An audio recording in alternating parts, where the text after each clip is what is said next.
you very much, and it's indeed my privilege and honor to moderate this session. Dr. Dinesh, you are sort of representing all the neonatologists in from India. So why do you think the results of Helix are different in LMICs? And then maybe you can share your experience about therapeutic hypothermia, because I know that you are also have been doing this with some good results. Yeah. We can't hear you, Dr. Dinesh. You have to unmute. Yeah, am I audible now? Yes. Yeah, hi. Thanks, Suman, for posing that question. And thank you, Dr. Sudhir and Dr. Vishnu, for excellent lecture presentations. And it's very important for us to come to consensus about what is good for the country and what is good for the babies. Dr. Sudhir, I think after getting trained and coming back to the country, we all believe that we should give best to our babies. And I think there are very few interventions in medicine which are very country-wise dependent, and like I feel as a pediatric intensivist, where the way we give fluid, boluses and septic shock, it's a little bit, you don't give very fast like the way you give in septic shock in Western countries. But when it comes to cooling, the physiology about the way it's neuroprotective seems to be quite clear. So cooling as a therapy seems to be quite protective. So we all seems to be convinced. And then we sort of looked at the genetic part of it. We don't know whether the genetic changes are because of the mode of the injury. Is it acute injury versus prolonged injury, rather than sort of the genetic basis of the people who are living. And India, as you know, is a very heterogeneous population and healthcare services. 70% of the services in India still are private sector, 30% is public sector. Public sector is quite overburdened, and it can be quite stressful. I have been trained in one of the centers, and sometimes in one sort of warmer, we might have to take care of 2 or 3 babies also. So to understand the difference between dynamics, we need to know what was the cause of the increased mortality, both in the control group and this almost going to 50%. When we actually looked at the number of severe encephalopathy, only 20% in each group, and 80% were moderate encephalopathy. So that is the first thing, is to understand the difference between the high mortality in the NICU is one thing. So will that be sort of generalized to the whole of the LMICs? Then when it comes to acute versus chronic asphyxia, we need to probably stress more about the antenatal and intrapartum monitoring, which is very important for us as a neonatologist to probably take our obstetricians into consideration to be more neuroprotective rather than dismissing the therapy completely. Now, the significant number of patients have been from the outbound. And the outbounds, and one of the big challenge, and this we were discussing today, is the mode of transport. A structured transport is which makes a big difference. So many of the babies who come, if they're hypothermic, it itself is a poor prognostic factor when it comes to outcome of this baby. And of course, when do you start cooling? See, in India, where busy, I know when you are asphyxiated, by the time you counsel them, you tell them you need to move to other hospital, they organize an ambulance, they come to busy places like Mumbai, Bangalore, Chennai, they take good sort of 3-4 hours, and then they come to the hospital, you counsel them, you take through, this takes time. So initiating within the first 6 hours is a big challenge. And one thing which is very important, I really appreciate for sort of highlighting, is it had become that cooling is a norm. And if you cool the baby, that's fixed, so it's enough. I think cooling is one modality of neuroprotection. You need to optimize other things like taking care of their ventilation, optimizing it, taking care of the hemodynamics and optimizing it, prevention of or treating the infection, sedation as and when required for the baby sedation, and neuromonitoring of these babies, monitoring doing a cardiac evaluation for them, looking for any sort of coagulopathy for them. These are all part of NICU care of these babies, which is very important. And this is something which has nicely been highlighted by Helix Trial to say just cooling is not enough. It is the overall ICU care which is going to make a big difference. Now, after the Helix, it became very important for us to just let us look at our data, because I never thought we could do an RCT of cooling. So we just started cooling way back from 2012 in our unit. So we now, as a Rainbow, we have sort of 12 centers across the country, but I collected data from 4 of our centers, which are the high volume centers, and also from 2 other units. And this was one of the survey which was done by Manigandan, which looked at which are the availability of cooling machines and who are doing, and they found that majority of the private hospitals are still doing in the sort of cooling compared to the public. Okay, can I go to the next slide? So to show my sort of these things. So this is from the unit which I'm working, and we use Tecotherm, and we use some babies critical which they had kept for a demo purpose. So total 88 babies we had cooled. Total 23 are inborn and 65 are outborn. Or 45 babies we went ourselves and transported with a doctor and nurse. So doctors were either fellows or a consultant, and a self-transport 20 had come. Moderate were 16, severe were 7, and 51 had moderate HI in the outborn, and 14 were severe. Mortality, 68 out of 88 got discharged, 13 went LAMA, 6 in stage 2, and 7 in stage. So moderate 6 went LAMA, 7 in it, because the LAMA cause could you assure that this child is going to normal or not? 6 expired, that is intention to treat, but if you say 21.5% of the babies, if you say LAMA and the expired we include, so we had sort of 21.5% of mortality. Then we started, let us look at other units, how we are doing. And then we included the data from other centers of our 4 centers in Delhi, the Bangalore unit, and the Vijayawada unit, and Dinanath Mangeshkar Pune, and SRMC Medical College Chennai, who have been cooling for a long time. So there are 324 babies we have included. And these are the units which have been regularly cooling. 131 were inborns and 193 outborns, so nearly 60% were outborns. Out of this, 102 were transported by newborn emergency transport. So 50%, above 50% were transport.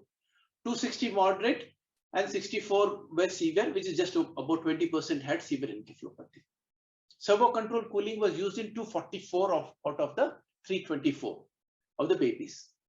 If you look at moderate stage, out of 105, 104 survived. Out of severe, 26 babies, 12 survived in the inborn patients, and the 11 expired and 3 went LAMA. In the outborn category, out of the 155 babies, 138 sort of were discharged, and 3 expired and 14 went LAMA. In the severe category, 18 survived and 10 went expired and 10 went LAMA. So severe encephalopathy was definitely poor prognostic marker. So there was nearly 19.17. Then I looked at our Banjara unit specifically to look at some of the markers. So section rate, I think, as you pointed out in your presentation, yes, sometimes there's a more of high risk pregnancy come to the unit. So we had probably a little bit, little less than 50% had section. A lot of them were emergency sections because sort of, a sentinel event, or we had male to female ratio in 31 and 57. The umbilical blood gas was available in all the 23 inborn babies. So that's the norm in our unit to do the blood gas for all the inborns. But 20 out of 65 outborns had umbilical blood gas. So some of them were the other peripheral units of our hospital in the Hyderabad clusters. They had to be sent. EEG was done in 74 out of the 88 patients, and clinical seizures were present in 64 out of 88 patients. Chest compressions were given in 20 out of the 88. Positive pressure and intubation was done in 40 patients, and just a PPV in 18 patients. Respiratory support was given to 87.5% of this children, new babies, including HFOV ventilation. When it came to Banjara, when I just said, okay, I was just looking at one of the 57% of a severe encephalopathy baby died, it be inborn or outborn. And when you look at the overall data from all the 6 centers, similarly, more than 50% of a severe encephalopathy baby died. So what I say, it is optimization of your NICU care, which is going to there. We are collecting our data about their developmental outcome at 18 months in these things. I think I'm not able to present that, but I think disability, the reason to present the mortality is one of the striking thing was it increases the mortality was one of the concerns raised. And that is what was my major thing to share our data. And we would really like to know, the reduction in the mortality would be more to optimizing of the NICU care rather than cooling only is what I have to say. Thanks, Dinesh. Thank you very much for highlighting one very, very important aspect is that it is the quality of comprehensive NICU care and not just about cooling, which will probably have an effect on outcomes. And of course, people might say this data from Rainbow is what Dr. Sudhin has already told us, that you're at the peak of the pyramid, right up there, and we all know that. But I think what Helix really did was made us all go back and look at our own data. We have also looked at data from St. John's because we have been cooling for a decade now. And just like you showed, our outborn mortality was almost double that of inborn mortality. Our inborn mortality was less than 10%. But our outborn mortality was less than half of what was there in Helix. And St. John's is somewhere midway, I would say. It's not a corporate sector, but it's not like a public hospital either. And therefore, I think focusing on quality of care, like you said, in fact, not only have you presented data, but you have also sort of shown us how it can be made safer by talking about retrieval of babies and not just about self-transport and such things. So thanks, Dinesh. Thank Dr. Ismat Jahan, who is actually representing all the investigators of the Helix trial. What was your experience of doing this large trial, Helix? Over to you, Dr. Ismat. Am I audible? Yes. Okay. Thank you so much, the organizers. Is it okay? My sound? It's fine. There was some echo earlier, but it's fine now. Okay. I really enjoyed the power presentations last hour, and I have been a part of Helix trial since it's starting in Dhaka, BSMMU. So it was nice journey. So from investigators' perspective, let me share the cooling therapy scenario in Dhaka. So till now, no unit, hospital, center, or institution practice cooling therapy in Bangladesh. So we are the first started the cooling therapy as a part of Helix trial. So since its beginning, we were full of enthusiasm, and we were also hoping that this magical treatment therapy would work for our babies, and this machine will be available for our babies, and there will be something for our HI babies. So it did not work. And the thing is, what I understood, or what Helix taught me, that we probably spending more time and effort for proving efficacy of an intervention, rather than focusing on the evaluation of our unique characteristics, LMIC characteristics. So I'm talking about the factors before birth, socio-demographic factors, antenatal perspective of fetal well-being, timing of injury, pathophysiology of HI babies in this part of world. So what we understood from different presentations, that these something unique must be there in our babies. So my point of view is we should rather focus on exploring this uninvestigated, unevaluated area rather than focusing on proving an intervention. So intervention is far away from our situation. And I must thank to all these trial team, LMIC trial team, because for them, we are aware of our unique characteristics. We are now getting discussions and all that conflicting results and controversies.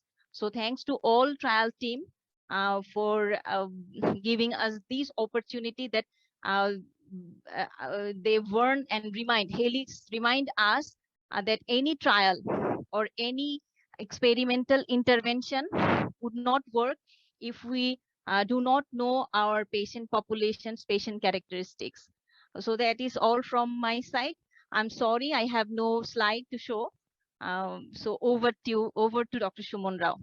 Thanks. Thank you so much, Dr. Ismat. I don't think you have to be sorry. We are so glad that you could come in at, the nth minute when Professor Shahidullah had suddenly other commitments. And you so rightly said that first we should know our population before we think of really going into an intervention.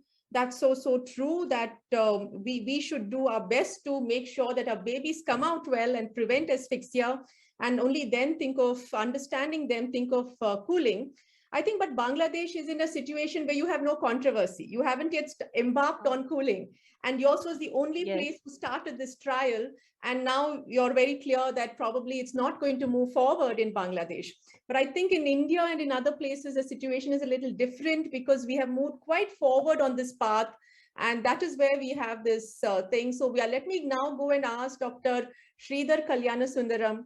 What is the current practice in the Middle Eastern countries? And do you think this data from Helix will change your practice in any way? Good evening, everyone. Thank you, Kiran and Dr. Suman and the team for this opportunity to be with this August panel. I'd like to congratulate Sudhin and Professor Bhatt for the excellent talks and interesting perspectives, we may say. And of course, there is always different perceptions when it comes to differing views and perspectives. So we have to understand both the arguments for and against and have an unbiased approach. That's my view. In terms of the Middle East, I mean, very interesting scene that we have tertiary centers and we have the level 2 centers. Not everyone will have the cooling facilities, and rightly, as explained earlier, that level 3 centers will be the ones who cool the babies, and geographically it's not very big. So we have in United Arab Emirates, for example, we have 7 emirates which you have the option to heli transfer or road transfer, and within 1 to 2 hours traffic is usually not a major issue. And the issue we have is that the yardstick medico-legally that is applied here is similar to Western criteria. So they're not going to go by population statistics, and it's a huge variation, multi-ethnic expat population here. So if you say genetic variations are going to impact, will we be cooling the patients who come from US or UK, but not the ones from India or Sri Lanka? It's very unlikely that would be acceptable in a scenario like this. And we know from all over the place, I mean, the perspectives on the genetic part is very interesting, and both Dr. Bhatt and Professor Sudhin had these views, but the key thing is we know that population does play a role in diabetes, for example, in hypertension, for example, and there are multiple studies, long-term studies, which have been done in a Chinese population moving to US, or in the Framingham study, and even Barker's hypothesis, they say that the people from a certain background have a higher risk, but that doesn't mean that you would not use a certain measure totally in them. And one point I would like to make regarding the population number or the Apex Institute numbers, I mean, if you look at the population of India of 1.2 billion, even 15 to 20% caters to medium to high risk groups. We have good facilities. It's going to be almost equal to the population of US and 4 or 5 times the population of UK. So if you're talking of huge numbers when you talk of a big country like India, and as you said, we have come fairly advanced. As far as the Middle Eastern experience is concerned, there are a few publications, and especially from Saudi Arabia, where they have applied in Saudi Arabia as well. The government setups are comparable to the Western setups, and so the studies have come from them. They do have a similar transfer policy for the sicker babies who are delivered in centers who don't have cooling. They will be transferred, and the expectation is there from the authorities here that we should go by the Western standards. So if you don't cool babies, you may be in trouble if they fulfill the criteria. So medico-legally, we have an obligation. I was looking at the MACCOOL study where Qatar was involved as well, and Egypt and Saudi Arabia were among the other centers in addition to Canada, similar to Professor Bhatt's talk on, the brief mention on the magnesium sulfate in cooling, and they also showed comparable results, but it was a pilot study and I have to follow up whether they're doing a long-term study. So this is the published evidence, but as I'm working in a tertiary center, and many of my colleagues are working in the government institutes, which are tertiary centers, the outcome we have observed, we don't have very solid papers on this, but the outcomes we are observing is comparable to any of the Western data. And population background, the obstetric care, these are going to make a very big impact. So I'll be discussing it in the next point that we will discuss as well about selection, patient selection. So with this, I'll close this part of the talk. Thank you, Dr. Sridhar. Thank you so much for highlighting that, just like in front of law and justice, all are equal. Similarly, you can't really make a difference and say, you're from US, you're from India, I'm going to cool you, I'm not going to cool you, your genes may be different. So for highlighting that, and also you're going to elaborate on the population. So you also highlighted about the medical legal aspects, which are so strong in the Middle Eastern countries. I do see that some of the participants are raising their hand. Please bear with us. We will be having a full session on question and answers. And so we will have enough opportunity for that. Now, so let's go forward. Dr. Suman, should we try again? So shall we? Yeah. I just tried logging off and on. Yeah, I just wanted to, we had a question from Professor Sudhin about the DSMB interim analysis. You've actually already answered it, and there are a host of other questions waiting for you in the question and answer session. So if you don't mind, we'll skip this. We will try another time with Professor Sita. Over to you, Professor Sita. Unmute, please now. Unmute, yeah. You're still muted. Please unmute yourself.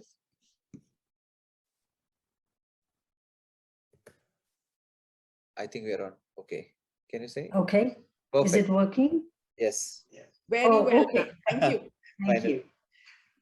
Thank you. I apologize for, all the audiovisual problems. And I have to say, we've had some very interesting presentations, a lot of very interesting data that's been presented. So I will try and answer any questions that you have.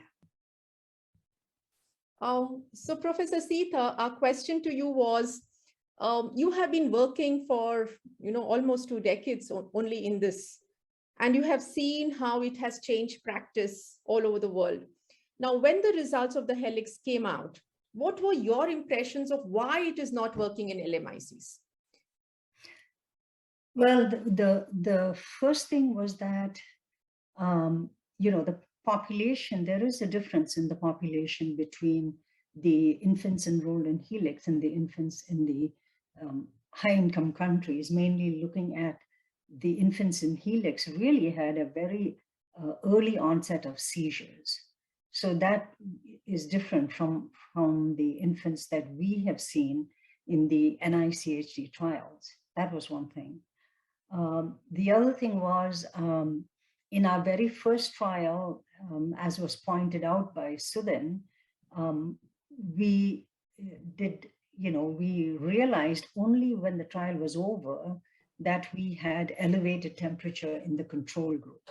So you have to remember, this is 1998, to 2003. So we didn't realize, because actually, if you look at a normal newborn nursery, nobody really monitors temperature so closely on infants. And we realized only after the trial was over that the infants in the control group had elevated temperatures. So, and we've published on that, and we have another paper coming out now on blanket temperatures among these infants.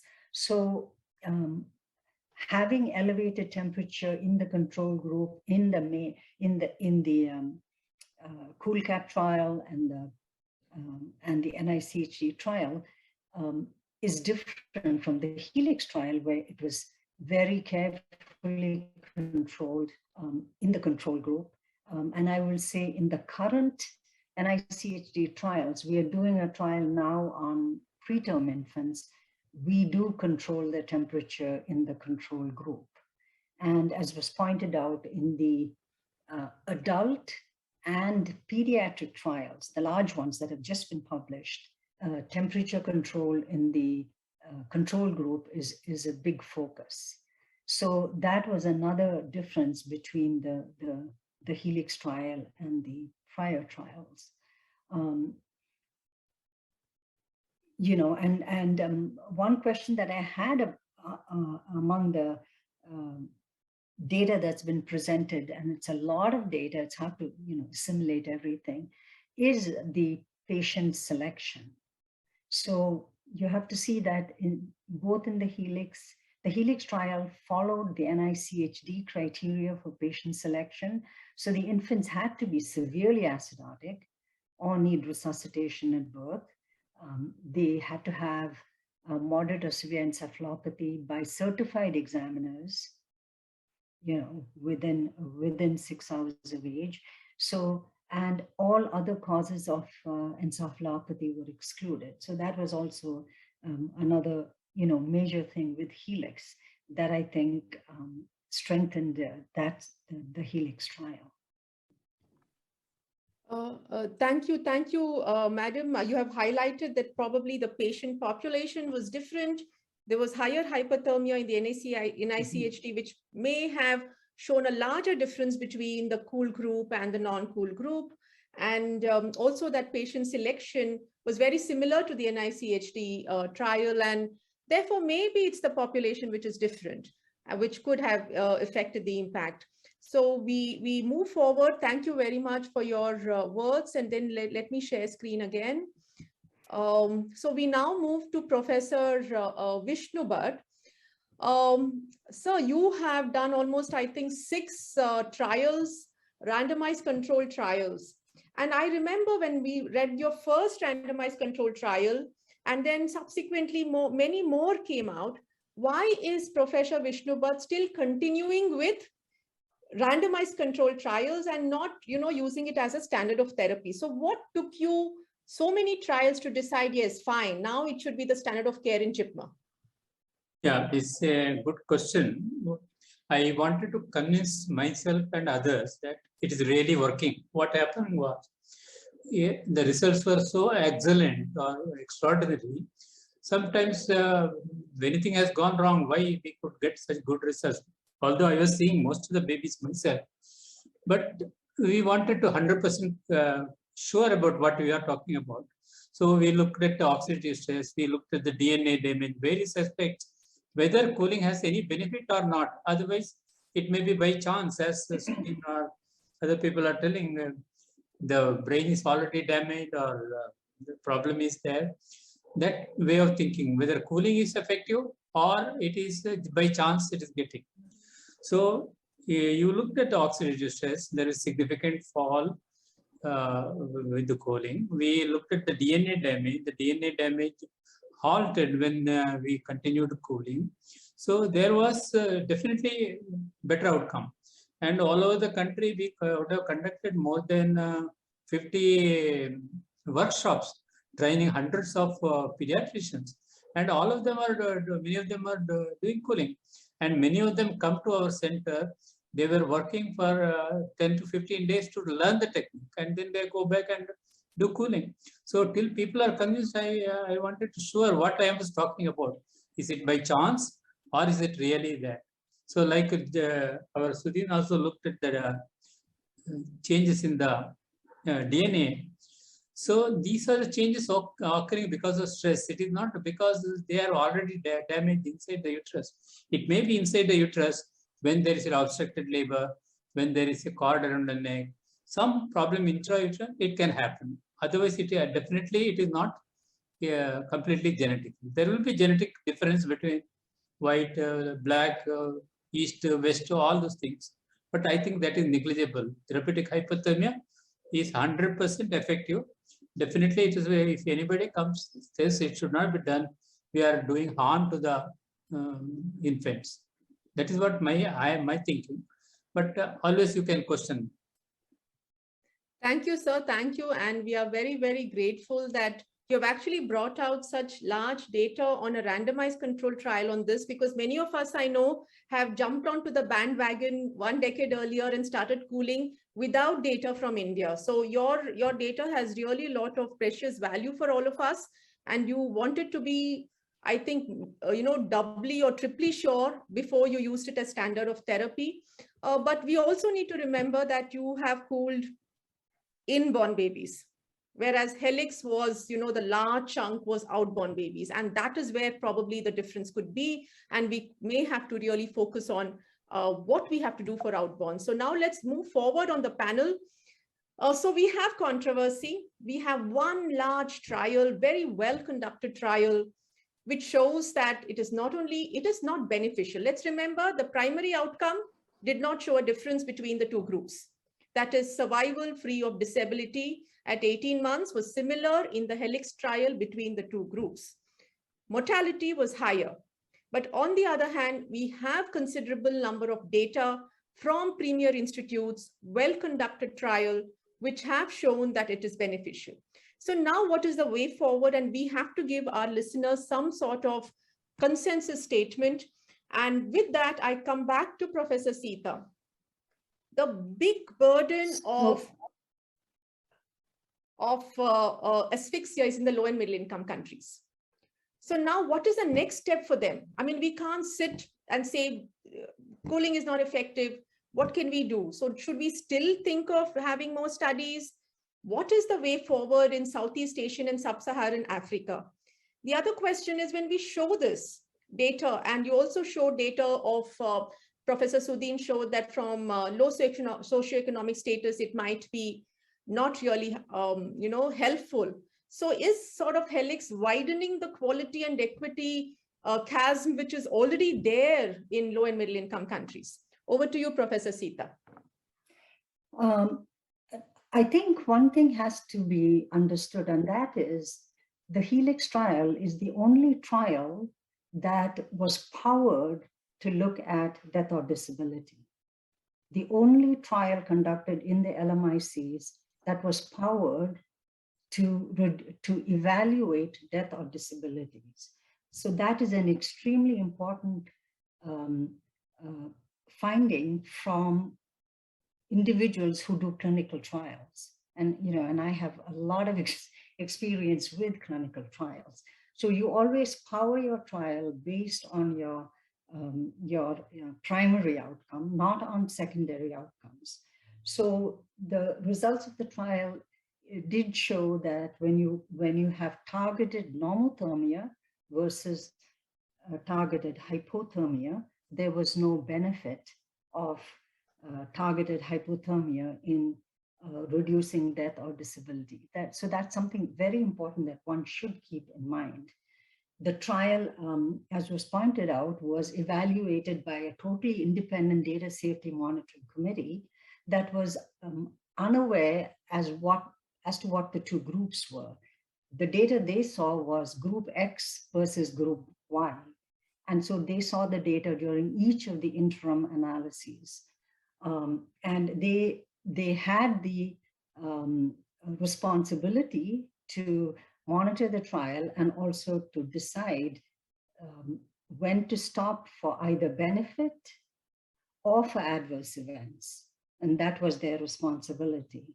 And that's what they evaluated. So I think we need to put that in perspective, really, because I do want to emphasize Helix is the only large trial conducted in the low and middle income countries with a primary outcome, with a population that is generalizable, because it included, as you pointed out, both inborn babies and outborn babies.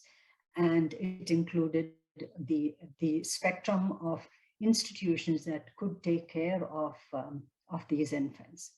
Now, coming to, what is our way forward? As was pointed out by many of the speakers, trying to improve prenatal care and improve the obstetric approach, I think, is extremely important. Maternal disease, that is extremely important. And I think we will learn a lot from the PREVENT study that is ongoing that is looking at neonatal encephalopathy and what can be done to prevent that.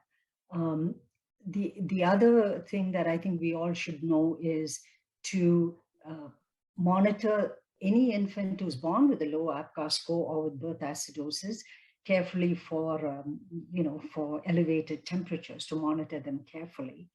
And I think the big question is, can we use can we use pharmacological therapies for these infants in LMIC? I think we need to wait for the results of the HEAL trial that will come out, which is erythropoietin, and also to wait for the results of the trial that is being conducted in the LMICs with erythropoietin. So it's going to be a combined approach. It's going to be, looking at obstetric care, looking at neonatal care. Mention was made about maternal transport. I think that's a very important factor, transporting high-risk mothers to perinatal centers, as has been mentioned, continuing the good care that's being given in the inborn centers by all the presenters. And then, then let's see, is there something else that we can use that has been studied in a large scale setting that might help. So it might be the erythropoietin or darbepoietin, might be magnesium sulfate. I think we have to wait on that. Yeah, thank you, Professor Sita.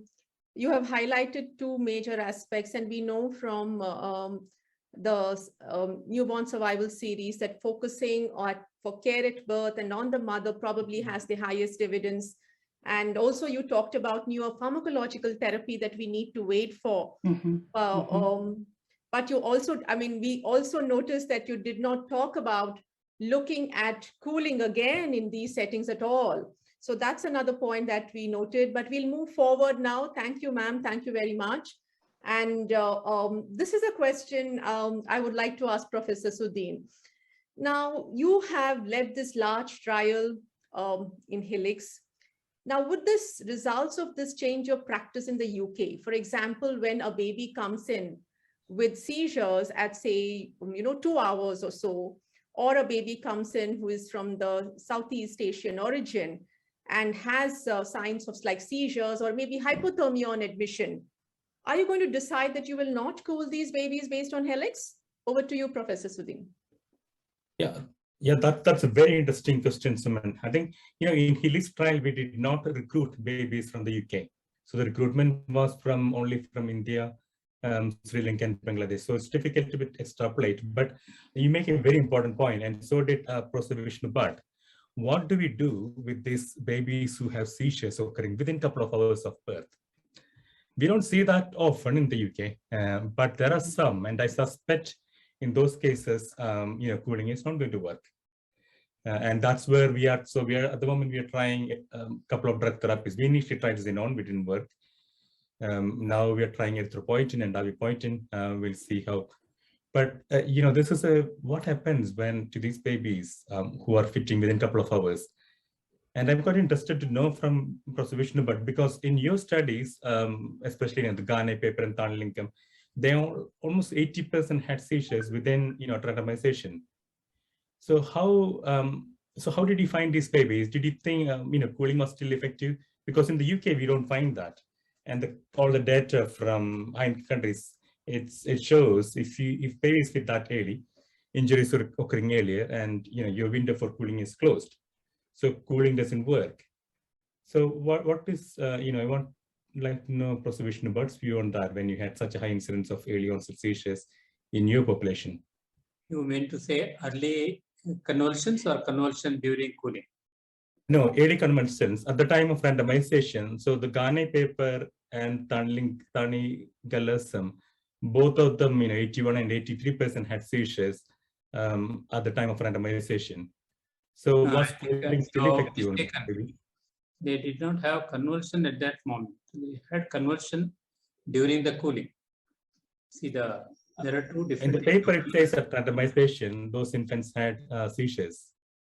Yeah, they did have convulsions, but not at the beginning. In the process, they did have convulsions. many of them. So you were Yes, so telling them randomization was done within 6 hours. When did you we randomize did not them? look at the conversion for randomization. Some might have had, but definitely not as much as you found. You found almost 80% having convulsions. So this shows the already severe brain damages occurred before you started cooling. So these babies, what I'm trying to say is that they were not resuscitated properly because we don't have data. They don't have an ABG. They don't know how they were transferred. So what I'm trying to say is that these babies which you have cooled, most of them are already damaged. So they're 70%. You're absolutely right. Absolutely right. Yeah, so that is the problem. It is not a genetic, in Helix it is the care which is given. Yeah. Which has to improve, which Madam Sita Sankaran was telling.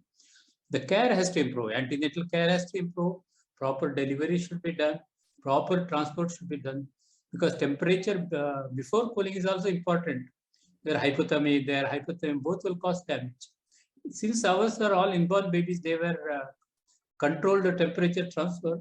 We did not find any hypothermia as such because the temperature was controlled right from the birth. Yeah, I'm referring to the papers by Gane and Tan. I think maybe we can move on because discussing individual papers now may not be in the interest of time.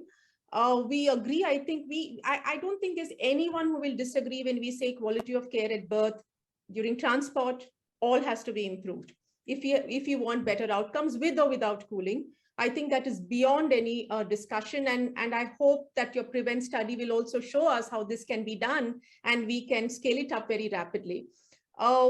But I guess that, when something is standard practice in the UK, you may not be able to make any changes based on other studies in LMICs. We understand that. But when I actually first read about the Helix, what came to my mind was the ACT and action controversy with people who are familiar with, because I have been closely associated with the action trial. We know that the ACT trial, which showed in a cluster randomized control trial, antenatal corticosteroids, when it was scaled up and where the entry into the enrollment was not very rigid, it actually showed harm. And then it took WHO to bring about criteria for antenatal corticosteroids and say you have to be in imminent labor, you have to have the quality of care. And the action trial, which came out last year in NEJM, has shown very clearly that it works. So my question was to Dr. Ismat Jahan was, like Bangladesh is in a state where you're not considering cooling at all. But if you were going to do another trial on therapeutic hypothermia, would you choose your patient population differently? Over to you, Dr. Ismat.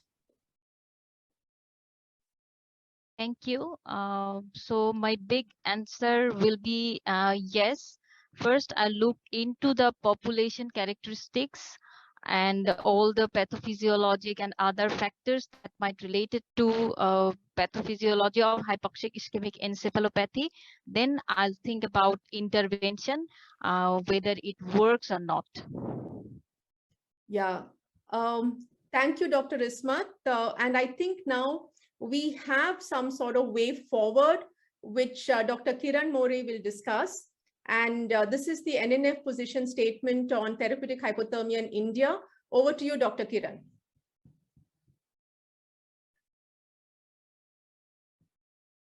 Thank you. Thank you, Dr. Suman. I know we are running behind the time, so I will not take a lot of time, but basically the whole purpose of this webinar was to come up with some consensus and way forward. Already, I think we heard and from Professor Sita and everyone else, what needs to be done.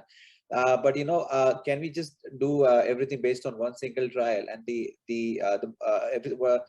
questions which were going on in the neonatologists or the academicians in India, they were like, whether we need to relook at the data, whether we need to pull this data again.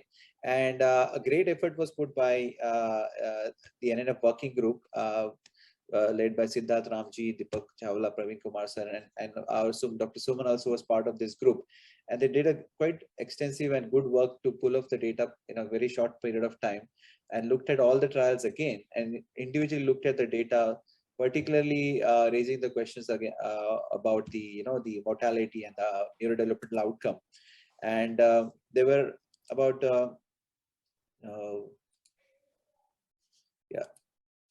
so you can see there are about 24 RCTs were found, and there were 7 in the high income countries and 17 in the LMICs. And I'll just quickly go through some of the slides to show the pooled data of all these trials through the Forest Blast, and then we'll come up with some consensus on it. So as you can see in the high income countries, the pooled analysis still show that there is a reduction in the death before discharge. This is what we are trying to look at, death before discharge. The heterogeneity was low, and the pooled outcome was 0.77, so reduction in the death. Similarly, if you look at the LMIC, there are a number of trials which looked at it, and even if we added Helix trial from the data from the Helix trial, the results are showing there is a reduction in the mortality, and you can see the heterogeneity is low in this. So overall mortality reduction is 0.76 with a good confidence interval. Looking at the death before discharge studies now, where the pH has been reported. Now it's very important, again, the issue has been highlighted. What was the condition at birth determines the outcome. So we need to know about the pH status at birth and also the temperatures at admission. So if you look at those babies who are very sick with pH less than 7, in those also, if you look at HIC, there's a reduction in the mortality, and even if you look at the pool data at the LMIC, there is overall reduction in the mortality. Now, if you look at the pH more than 7, so these are the babies which are born in a better state, the benefits are in fact better. There is a significant reduction in the mortality. Again, the heterogeneity is low here. So again, babies born in good conditions do well. Now, if you mixed all these babies and if there is no clear-cut information about their condition at birth, and if you pull all these data together, looking at all the trial, including the Helix trial, then the benefit is not much. So you can see this crossing the it's only 0.96 and it's crossing the midline, so there is no benefits has been reported. Now, other important thing is about the outborn and inborn. Again, this is a very important issue has been highlighted. So if you look at the death before discharge and where there are no outborn neonates, so all are inborns. If you look at the LMIC, the outcomes are quite favorable. It's 0.6, so there is a reduction in the mortality.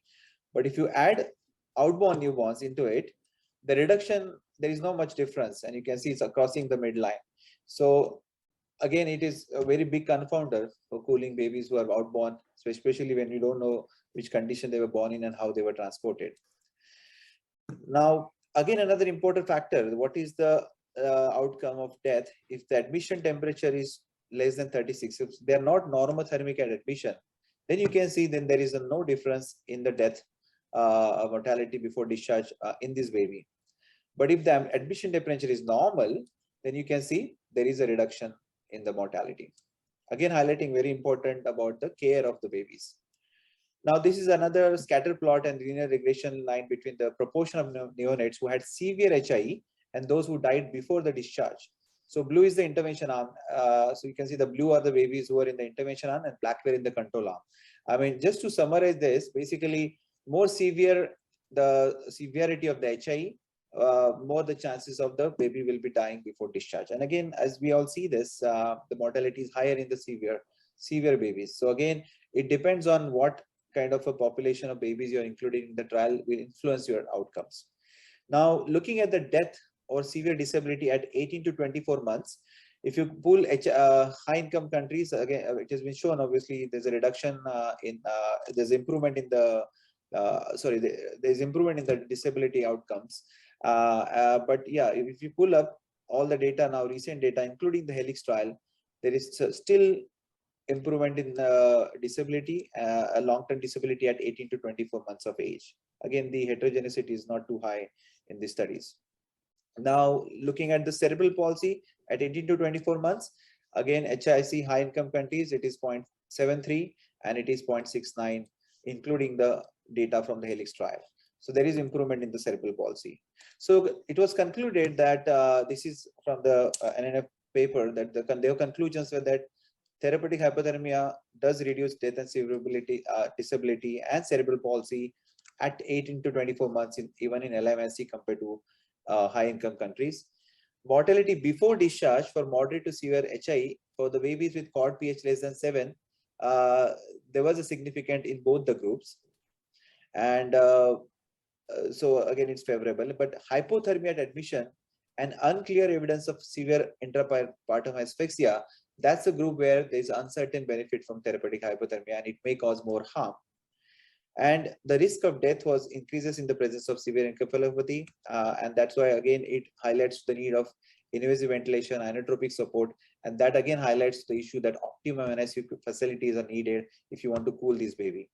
And the question still remains about the ethnicity, biological factor, genetic variation, difference in the intrauterine exposures. I think these all still need further studies, whether you can conclude and say with the affirmation that, this does make a difference. So their recommendation from the practice is what actually we have already been discussing. And this is the NNF statement for the practicing neonatologists in India. So the first question is, where should the therapeutic hypothermia be offered?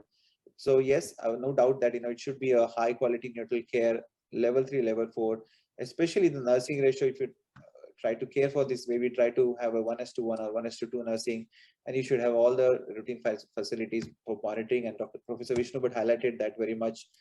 And which neonate should be offered? Again, yes, these criteria are pretty standard. More than 36 weeks. Again, some centers try to do even more than 35, but this is what they proposed. And important is to start within 6 hours, and the admission temperature should be in the normal range. And the criteria followed are again pretty much same criteria which followed worldwide. And which neonate should not receive therapeutic hypothermia? That's where the important question lies. So babies who are again very sick, presenting and with congenital or genetic abnormality, severe growth restriction, severe coagulopathy, if there is a head trauma, intracranial hemorrhage, and then presenting beyond 6 hours of age, these are the baby we should probably not cool. And what future from here is, I think we still need individual patient data meta-analysis for all the trials from LMIC to address some specific issue. And there is a high urgent need of a national registry of all the neonates, because there are so many centers in India. We're cooling the data, but I think it's high time to pull this data and come up with some more concrete conclusion. Thank you. Yeah, thank you. Thank you, Dr. Kiran, for summarizing it so clearly and in such short time. I know we are running late. I'll just straight away ask Dr. Sridhar, what are your thoughts on this NNF statement? Thank you, Dr. Suman, and thank you, Kiran, for summarizing it so nicely. Obviously, the focus here should be on the points that we have learned from the Helix study as well, that outbound babies are not a homogeneous group. And before I address the point on the statement, I would like Sudhin to consider the question of, there was a study published by Vanya Olivera on the pilot project for the Helix trial. And even there, it was clear that 70% of the babies were outbound, and you had a clear differentiation in the outcome between outbound and inbound. So could we not have gone back and changed it? And the other point is awareness of what exactly happens in the Indian scene. When we talk of a center like Institute of Child Health in Chennai, for example, everyone works hard, no doubt about it, every decade, but there are so many constraints. And when we talk of outbound babies coming to a center like Institute of Child Health, is mostly hospitals who have burned their hands and they want to push away a dying baby. So essentially, we are talking of a situation where we are having a very sick baby who has not received the optimal care, and that optimal care is going to damage the brain even more. The absence of a good Apgar score, the absence of documentation of the Apgar score, the absence of the COD pH and the early seizures, the subacute changes on the brain MRI, it doesn't mean there is suboptimal antenatal care alone. It may also mean the postnatal care has been suboptimal. And we all know that cooling is going to prevent further brain damage from the secondary brain injury. It's not going to reverse the brain injury that has happened. And we are talking of a situation where the brain injury is poor in this case, mainly because outbound babies are a totally different category. So it's not to criticize the study. You have done a great job. It's obviously a very difficult position to organize, as Dr. Sita said, the biggest number of babies who may have the power. But did we choose the right babies? Professor Bhatt and Dinesh also asked the same point. Did we choose the right patient load to come to a conclusion which we aim to extrapolate to an entire population in all the low and middle income countries? My point is, it's not.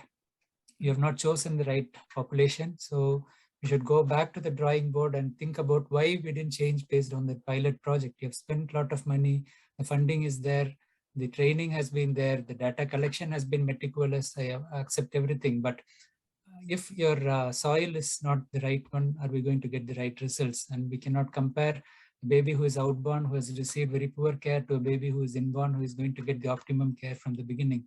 We may show genetic differences, but it's not going to be easily understood by many of the people. And what is clear is that they are cooling babies, they are seeing a benefit. And so unless we have comparable populations, we cannot.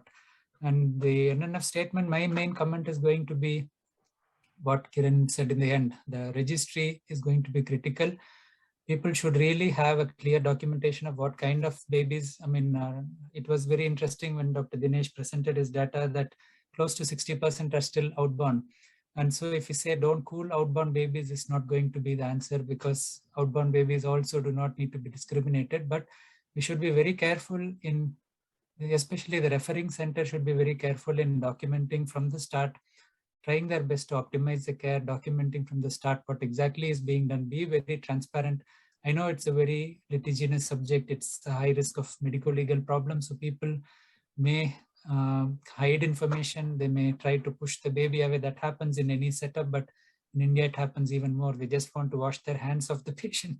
Please go to the next center, it's their headache after that. But we should come to an open system where we address the problem, we give them the clear information, try to optimize the care and documentation, and the registry is going to be critical. So I was thinking of saying the outborn babies should not be cooled, but if you don't have enough information on the outborn babies, do not cool them. Or if you don't know or you don't trust the center where the baby is coming from, it's safer not to cool. So you may damage such babies in cooling. So my comment is to be, the NNF has to take the lead along with IAP in creating a registry with utmost urgency. Having the statement is important, but more important is to monitor what happens subsequent to that.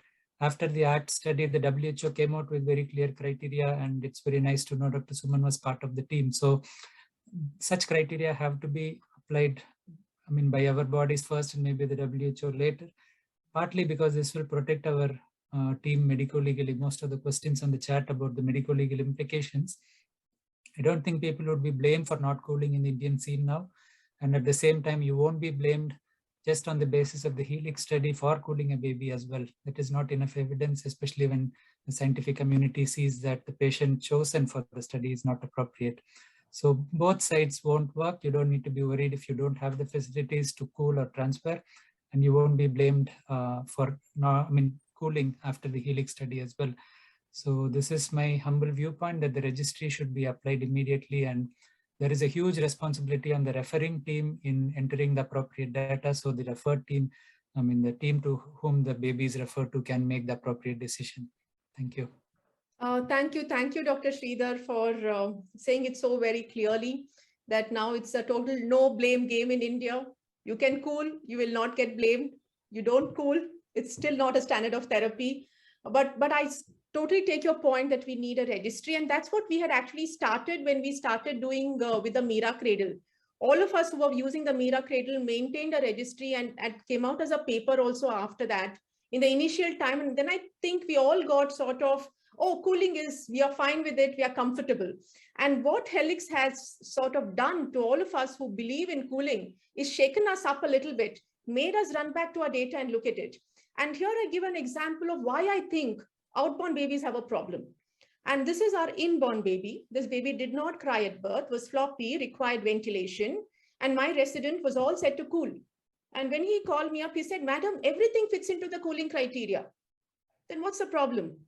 The problem is your cord ABG. The cord ABG did not satisfy the cooling criteria. And obviously the decision was not to cool. And then when we looked at it, what my resident did not pick up was the cryptorchidism, was the high arched palate, was the lesser coils in the umbilical cord, which were all there. And this was actually a case of a neuromuscular disorder. And that's where I think, especially in South India, with 1/3 of the population in consanguineous marriages, I wouldn't be surprised that many of the babies who were cool may have come into this. And therefore, I do believe that a cord ABG is a must. We somehow need to have it. And we saw that in the NNF statement. And at least in my unit following Helix, we are very, very careful about our outborn babies. We have told our residents, if you're going to cool an outborn, you better call us up and let's take a decision together to decide whether this baby should be cooled. So my question to you, Dr. Dinesh, is how will the NNF position statement affect cooling in the private sector? You all will be definitely so concerned about the medical legal aspects, and then most of your babies may be outborn. I know you have a good retrieval system, but how does it affect you all? No, I think, thanks, Suman. See, I think what the LNF statement is saying is, one thing it is very clearly highlighted is which type of unit should be cooling. So, I think it has never contested that cooling is harmful. It said cooling is a therapy which can be given. But the unit should have 1, 2, 3, 4 facilities is one thing. So I think that is one part which should be there. I think which is very important, I think, that as you said, and I say that Helix Trial has just alerted everyone that you just can't just cool and keep quiet, that you need to have 1, 2, 3, 4. The second thing which has come up is to identify which type of patient should be there. So question of, okay, this child is not right, you just pack them up and send to some other hospital so they can be cooled is not what we should be doing. But if you want to do any good to the child, to organize a good transport service for this child is something which got highlighted. And which is what I would say is need to strengthen the emergency transport services both in the public and private sector, which is what I highlighted about. Even in our case, they were, 50%, close to 50% were transported by us, and other have come in. We do not know how many could not reach. Maybe the sicker one could not reach. So there could be some bias in that. I agree with that. I take that criticism also. So I think the statement, what it says is, yes, identify the type of patient, identify the type of unit, stress the importance of having cord ABG, which is what we have to work with our obstetricians, have some more perinatal meetings to ensure that most of the unit which are taking care of this type of patient should have cord ABG as a routine care, so that we identify these patients, and you, as you presented the previous case, that you differentiate between asphyxia for a child who had a neuromuscular diseases. And finally, I think it's very important that who should not be cooled also has been identified. So, identifying the population who is not going to benefit, it has been cautioned, and now see some of are very clear cut, they were not going to benefit a big bleed or someone who's come with coagulopathy, another thing, which is what the statement has been given by the NNF. So I think from private sector, I think cooling is going to continue. I don't think we would have anything to say that we cannot do cooling in LMIC. The only thing, identify the patients, don't take them, less than 6 hours is the time, though there have been studies that, can we cool after 6 hours and all the things along. You have to, the time frame when you start cooling is also very important. Transferring them, and not during transfer, it is not just only the temperature. Did you maintain their oxygenation well? Have you prevented any hypoxia post set of resuscitation? Because secondary injury can happen post resuscitation also.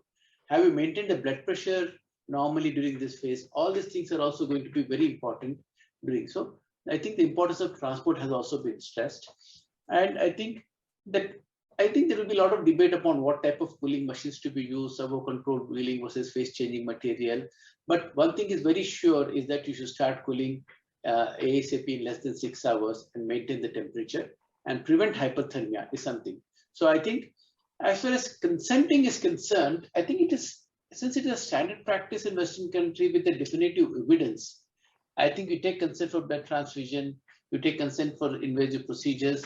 Whether we should introduce that, something is, we might review that. But one thing is definitely, I think we should probably all of the centers, and I think as an NNF, we have level 3 case which are accredited by NNF. We can develop an NNF registry and say whoever is cooling should be reporting that. And then we can look at and review the data in years down the line to see what is happening for all the centers which are cooling. And that way we can come up with some robust data.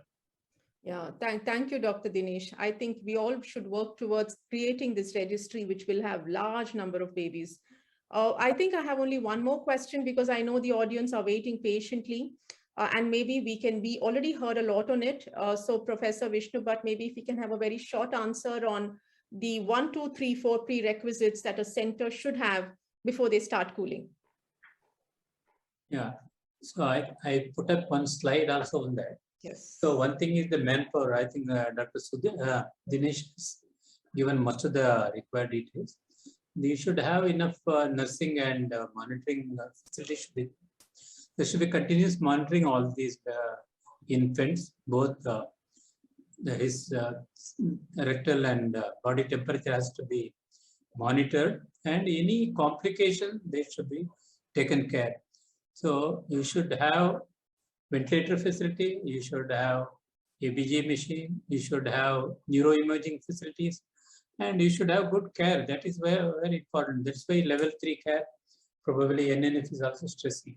So unless you have sufficient care, because during cooling complication can develop, then you will be held responsible for cooling without having facilities. So it is not like giving paracetamol to a fever patient. We should be very, very careful, I think. And any procedure, the parents have to be informed, whether you give blood, whether you put an IV line, whether you do cooling, they have to be told the pros and cons, and they have to be taken into consideration. Yeah, thank you, sir. Quality of care is so important to every outcome that we look at. We have more questions, but I think we need to go to the audience. And I hand over to Dr. Aravanan to take on, and you have a difficult job of going through so many questions and filtering out a few to manage in this time. Over to you. Yeah, absolutely. Thank you, ma'am. May I know how much time do we have before I start? I think only 15 minutes we'll have to wrap up because I think because I have a lot of questions. Maybe I will direct to each one of you. I selected a couple of questions, and a lot of people writing in chat box as well. Thank you everyone for their excellent contribution. I will start with the first question for the recent speaker, which is Kiran Moore. One of the delegate was asking why the NNS position statement did not grade the evidence, unlike other position statement. What was the quality and certainty of the evidence from NNS position statement? To you, Kiran, a very short answer.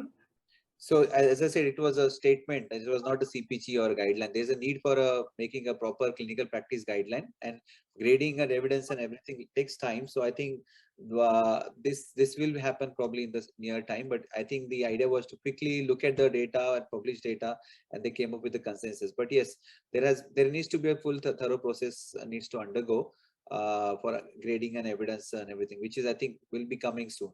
And maybe Dr. Suman can answer. Yeah, I can answer that very well. See, we had this thing of coming out with a statement at super speed because people were concerned about getting sued for malpractice if they cooled. And therefore, we needed to look at literature and CPG guidelines, take time. The next set of CPG guidelines has taken more than a year for us to bring it out. And because of this need to bring it out, it was a quick review of whatever published data was there. And we did not look at, the quality of it, whatever was in the public domain. If it was randomized controlled trial, that is what was considered. We had Dr. Ranjan Pejawar in a group telling us, when is it coming out? When is it coming out every week? And that was exactly why it came out in super speed, and it did not go through the rigor of grading or risk of bias assessment. That hopefully should come out in the near future. Thank you, ma'am. And I think the next question to Professor Sudhin, and how many centers who were part of Helix Trial stopped cooling after the results? Professor Sudhin? Well, in Helix Trial, none of them are cooling. But I just, the pilot study we did in ICH, that was on outborn babies. It was a non-randomized trial, and it showed 50% reduction in mortality with cooling. So this is why non-randomized trials will show a selection bias and will show benefit. And like Sita said, the only evidence we have on cooling from LMICs is from the Helix trial. So that is definitely, scientifically, there is no basis for continuing cooling in LMICs, especially in private settings. That cannot be justified. So none of the Helix trial sites are cooling. So as of now, all 7 centers are not cooling for therapeutic hypothermia. Yeah. Even the centers who were cooling previously, like Hubli, they all stopped. I mean, they are Yeah, I mean, there've been a lot of MD thesis, these kind of studies going on with cooling, but many of them are kind of stopping. Yeah. Thank you, Professor. So then, which brings another question. Dr. Ismat Jahan mentioned about they started cooling with the Helix trial only. They don't have any prior experience. Compared to other 6 centers, this center is totally different. Which one of the delegate asked the question about the internal validity. How do you address that? I think the question is about this center is starting cooling with Helix only, but other 6 centers might be doing cooling for a long time. And I think the question is the question of internal validity. I didn't understand completely, but that was the. I can take that, Arvind, because all the sites we did extensive training.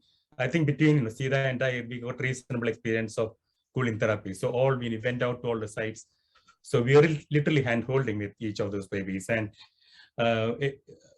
Ismet sites in Dhaka, that's one of the top premier universities. It's like the aims of India.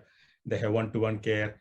And Ismet is absolutely brilliant neonatologist there. And there's a full-fledged team. And they were one of our best group in the Helix trial. Okay, fine. Thank you, Professor Sudhin. I think then. Arvind, you're muted accidentally. Sorry. Yes. So I'll go with my next question, which actually to Bud sir. Whether DNA study was done in severe hypoxia or moderate hypoxia babies. If it is done severe hypoxia, it cannot be extrapolated into mild moderate hypoxia. And can there be an observed bias? The DNA damage, what we have looked into is the mean difference of the damaged DNA between the cooled and uncooled group. So it includes both moderate and severe asphyxia. It is not the individual one. I showed you some pictures where normal cell, when you do electrophoresis, how do they look like? When mild hypoxia, what happens? Moderate, severe. So as the severity increases, oxidative stress goes up, DNA damage also increases. So similar thing what Dr. Sudhin was showing on the DNA will happen, because whatever stress is severe, it will cause DNA damage. It will reflect on the DNA and definitely it will be seen. We have done some studies with sepsis, not with asphyxia. The sepsis babies who are having poor outcome are different in the sense their methylation, everything is different. Their sequencing of genes have been done. They are different. In the sense, it is not the baby itself. There will be some difference between the babies because the parents are different. Their DNA markers are different. So individually there will be variation. But it does not mean a baby with sepsis comes, you don't give antibiotics. Any sensible person will not tell. Suppose if a baby comes with sepsis, will you give antibiotics or not? Or because your DNA is different, you don't give antibiotics. That is the point I am trying to tell. If you do ventilation for all hypoxiated babies, your mortality will be 80-90%. But if you put a ventilator more than 95%, almost 100%, they survive. So it depends upon the selection of cases. If you do a best cardiac surgeon, does cardiac surgery, when the patient has gone to cardiac failure and has become very sick, operate, he will die. So that is the thing. See, here basic problem is the case selection. That is the main issue with the Helix trial, which I am trying to tell. Whether Sudhin likes it or not, he is my good friend also. So I have to tell what I feel. I have told him all this, but sorry, yeah, of course, yeah, we'll be always good friends. I need to go in 2 minutes. Is there anything more for me? I don't know. Sorry. Yes. Is there any questions there for is me? One question. I think you can answer, or Professor Sita can answer. I think they did mention about the TOBI trial and NICHD trial that hypothermia in the control group was high, which caused a deleterious effect in the control group. And so are we thinking that the beneficial effect of cooling is kind of masked on those trials? Would you like to kind of redo the trial in this high income countries to prove the cooling benefits? I think Sida can take that. I'll make a move then. Thank you so much. Sure. Thank you, Professor Sudhin. Thank you for joining. Bye-bye. Thank you very much. I don't think it is. I don't think there's going to be any trial that is going to look at, elevated temperature that is controlled versus hypothermia, because you have to realize the fact that there was elevated temperature in the control group was something that was actually discovered during the trial. So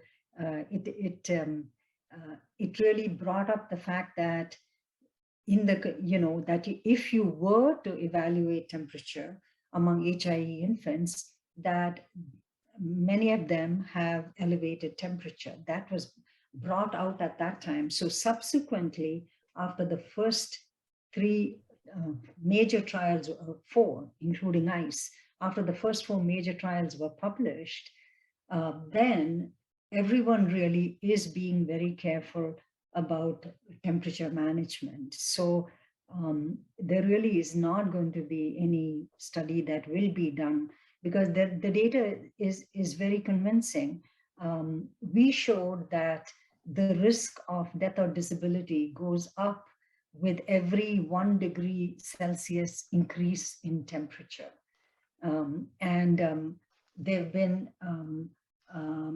non-invasive studies that have evaluated brain temperature that have demonstrated that elevated brain temperature is associated with with death or disability. So it's very unlikely that there's ever going to be a trial looking at that. But it's pointed out the fact that we need to look at temperature management. If you look at the adult trials for cardiac arrest and the pediatric out-of-hospital cardiac arrest and in-hospital cardiac arrest studies, the reason that they really are cooling is because they have noted in their populations that there was elevated temperature among brain injured adults and pediatric patients. So I think it's quite a well-known, well-established fact now. Thank you, ma'am. I think one more question to you. I think it's specifically about that if provided that NICHD is funding another trial in low-income countries, and you are kind of have a choice to select centers, which is kind of different than the 7 centers, would you kind of run the trial with the large, like same, like adequate power and everything? Would you think that the outcome would be different? No, I don't think I said NICHD is going to fund. No, I think it's a question about that. Is there another trial coming in? So do you think that that is going to change the outcome if the selection of centers is different? I think that's what Well, I mean, any the studies that are done are really based on the amount of funding to do the studies. And so, whether you look at the TOBI trial or the ICE trial or the NICHD trial, it's the funding agency that decides how much they're going to spend and then invites centers to participate. The NICHD trial, the first trial we did was about $1.4 million, which many would consider expensive, but it really costs money to train all the centers, make sure everybody is very well trained to select the infants, and then to do the study conduct. So doing randomized controlled trials are very expensive. A major part of the expense is follow-up. And for a hypothermia or any neuroprotective intervention, your outcome really should be follow-up, not just death in the NICU or death at discharge, but it should be follow-up. And the earliest follow-up where we can actually confidently diagnose cognitive and motor problems is 18 months of age. So I would encourage the NNF to also include that any infant who is cooled should be followed to 18 months of age. Thank you, ma'am. Just one more question to Sita ma'am, we can answer because I can ask because Sudhin has left. This is comment from Shilpa, Dr. Shilpa Kalane. In Helix trial, the sentinel acute perinatal events were less than 30%. APCA scores were less than or equal to 5 to 10 minutes. Less than 50% of the Helix patients were inborn, and less than 50% were assisted ventilation. And cord gases were available only in 10% of the Helix patients. So this suggests that more than 50% of the Helix patient would have probably not have been eligible with Sita Shankaran's 2005 study. So no, that is that is incorrect. The enrollment criteria were exactly the same as the NICHD trial. The conduct of the trial was the same, and the follow-up was also the same, except that we used Bailey 3 rather than the Bailey 2, because by that time the Bailey 3 was published. So the inclusion criteria were infants who were equal to or greater than 36 weeks gestation and who had pH less than 7 at birth or within 1 hour of age. And if the pH was not available, they had to have a history of a perinatal sentinel event and need for resuscitation that was continued for a minimum of 10 minutes. So the criteria were very, very strict. And the criteria were checked on every infant at the time of enrollment. Sure. Thank you, ma'am. Over to Ervan. I think many of the questions were already answered by the panelists and the speakers, so I don't want to repeat all the questions unless one of the panelists wants to ask any questions. Otherwise, I will hand it over to Dr. Suman ma'am. Thank you.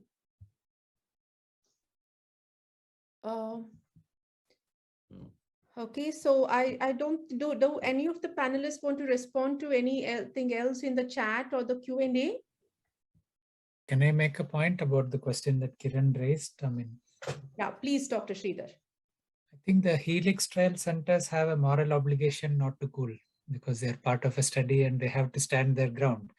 But for the other centers, I don't think that holds. So their position would not be a medical legal position. And again, one study funded and it's a high quality study in terms of numbers. That's patient choice. There are so many articles which have criticized that study in both IJP and Lancet. So I don't think any court will hold you wrong for cooling just on the basis because the cooling is said as in a negative tone by the study. So that is my view. I would like to hear what the other panelists think. Professor Bhatt and Dinesh have already made their points, and I don't know if Professor Sita has any comments on the medico-legal position based on this. What does she think? No, not really. I'm not, I'm not familiar with the medical legal climate since I've actually, been in the United States for the last 45, 46 years. So I'm not aware of that. Can I add one way to look at it is maybe how the US courts would react if a study like this comes, where you have a significant finding. I think the one very important finding from the Helix trial that I see is that the cheap equipment that was designed does cool well. So if at all the centers decide to cool, they can. I don't know if they are released to market it now or what will be the impact. Will they be stopping? Because Sudhin mentioned in the beginning that they will only produce commercially after the study results. But now, because your study doesn't recommend it, would they still be released to produce that equipment? Because you showed that it works well. It's cost effective, it works well. I know it doesn't have the servo control, but still for the purpose of keeping it in that temperature range, it works well. So it's probably better than the phase change materials, as Sudhin pointed out. So this could be a positive we take from the Helix study. But I'm not sure about the legal impact of that on the company as well. I think.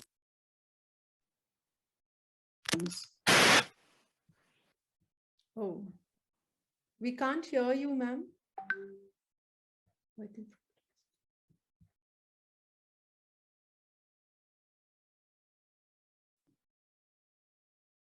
You please unmute, ma'am, again. You're muted. Please unmute again.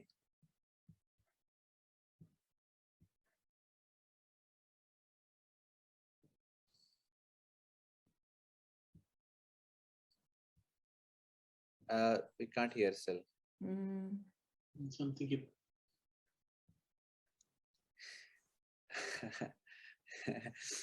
I think the computer has given up, I think.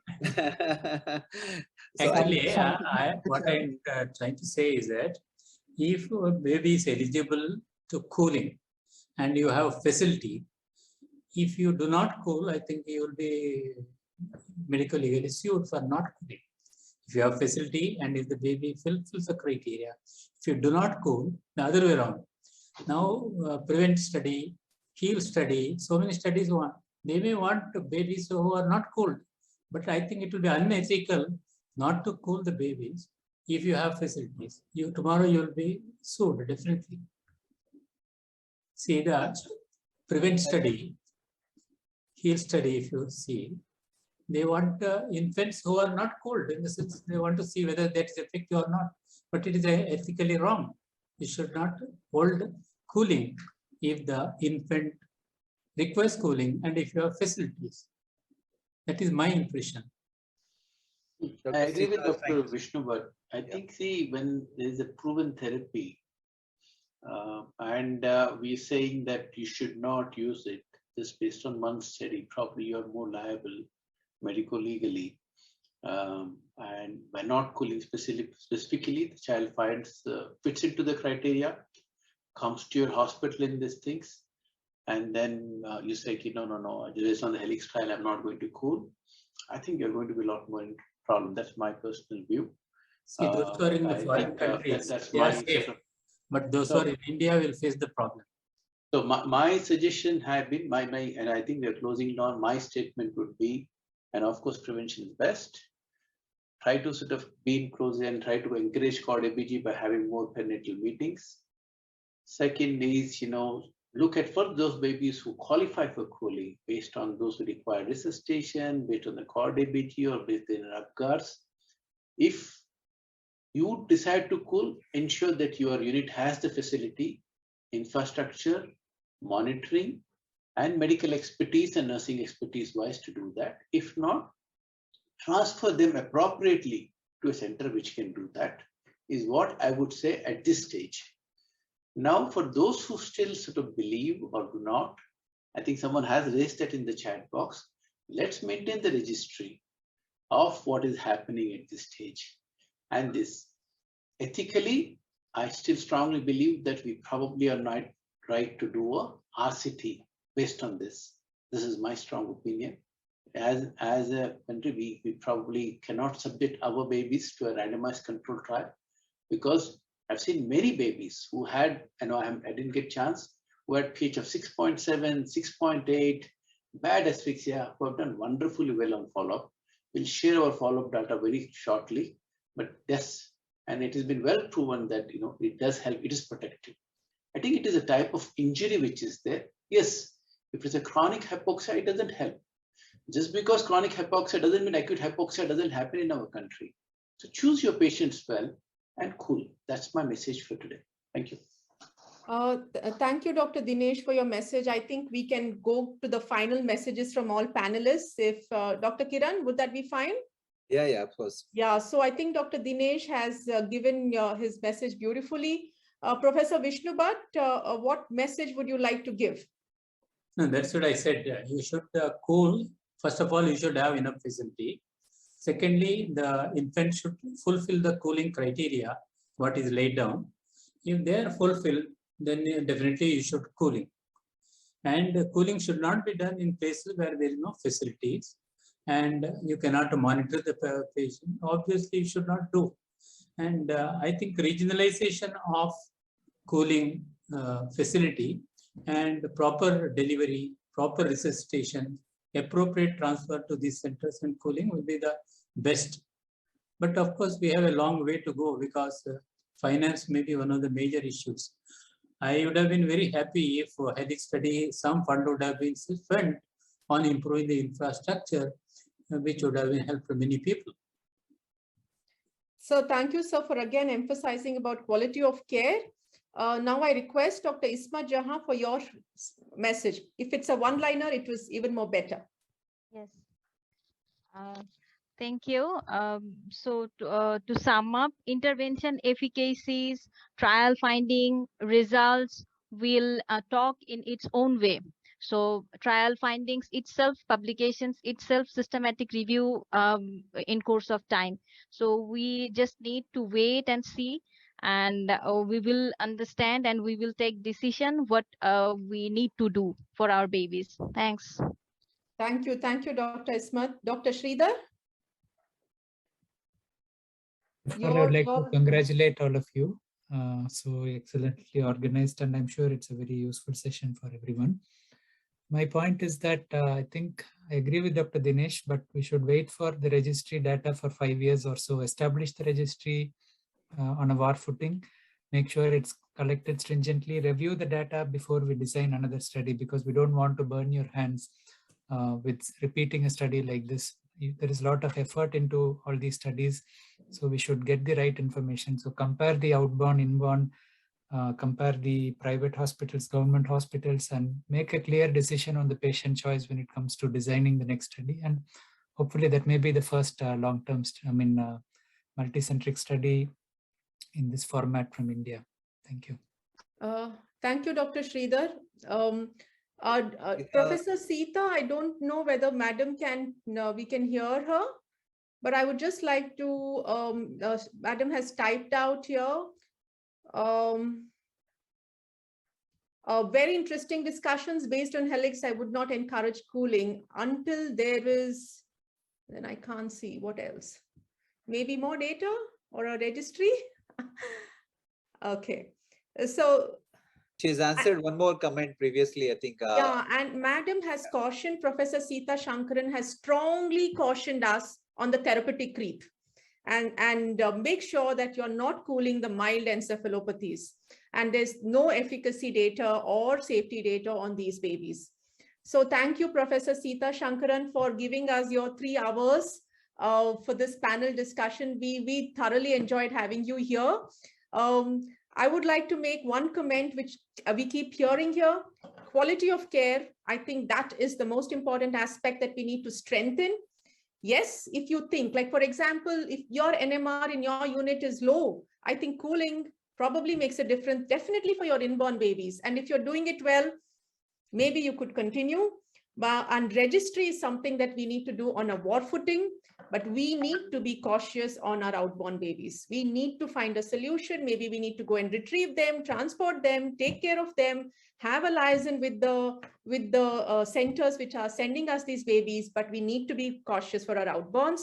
And I hand over to Dr. Kiran More and Dr. Aravanan for their final comments. Thank you. Arun, you go first. Thank you, Kiran. Thank you, Dr. Suman ma'am. Thank you, Professor Sita and other panelists. It was an excellent session. I think I don't think I had an academic feast in last 2 years because of the COVID. This is an interesting session. Learned so much from all the senior people, and I too agree with all the panelists' comment. And thank you, ma'am. And we do be very cautious with not to cool mild HIE and preemie babies until we have more efficacy and safety data. I think that's a kind of take-home message for myself, and I'll hand it over to Kiran. Thank you. Perfect. Thank you, Arman. Thank you. I mean, I will not repeat anything. I think everything has been said repeated times. I hope the messages are clear now. And this was the whole idea of having this session. I would just like to thank everyone, all the faculty for giving time on a weekend and a Saturday for 3 hours. We were expecting to finish in 2 hours. And Sudhin has left, but a special thanks to him and Professor Sita for giving such a time. And all the faculties really, making their points and sharing their data and experiences. It was really wonderful session.